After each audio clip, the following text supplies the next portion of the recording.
আমি এখন তোমাদেরকে খুবই সুন্দর একটি গলা কাটিং করে দেখাবো। আসসালামু আলাইকুম সবাইকে। প্রথমে আমি বক্রমটিকে মাঝ বরাবর ভাঁজ করে নিয়েছি। এখন আমি দেখো 3 ইঞ্চি চওড়াতে একটি দাগ দিয়ে নিব। আর আমার বক্রমের মোট চওড়া ছিল 8 ইঞ্চি। এখন আমি গলার লম্বা 7 ইঞ্চি নিয়ে নিয়েছি। এখন আমি দেখো সোজা করে দাগ টেনে নিচ্ছি। এখান থেকেও 3 ইঞ্চিতে দাগ টেনে নিলাম। এখন এখান থেকে আমি 1.5 ইঞ্চিতে একটি দাগ দিয়ে নেব। এখান থেকে আমি এখন 1.5 ইঞ্চিতে আরও একটি দাগ দিয়ে নিব। কোনাকুনি বসিয়ে 1.5 ইঞ্চিতে আরও একটি দাগ দিয়ে নেব। তারপর আমি শেপগুলো দিয়ে নিব। কিভাবে দিচ্ছি তোমরা একটু ভালো করে হাতের দিকে খেয়াল করলেই বুঝতে পারবে। তারপর আমি 1.5 ইঞ্চিতে আরও একটি দাগ দিব।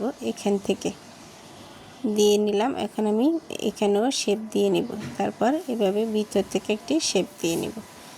তারপর আমি শেপ অনুযায়ী এখন কাটিং করে নিব। আমার ভিডিওটা যদি তোমাদের ভালো লেগে থাকে লাইক, কমেন্ট, শেয়ার এবং সাবস্ক্রাইব করে দিবা। পাশে থাকা বেল আইকনটি প্রেস করে দিবা। গলাটা কেমন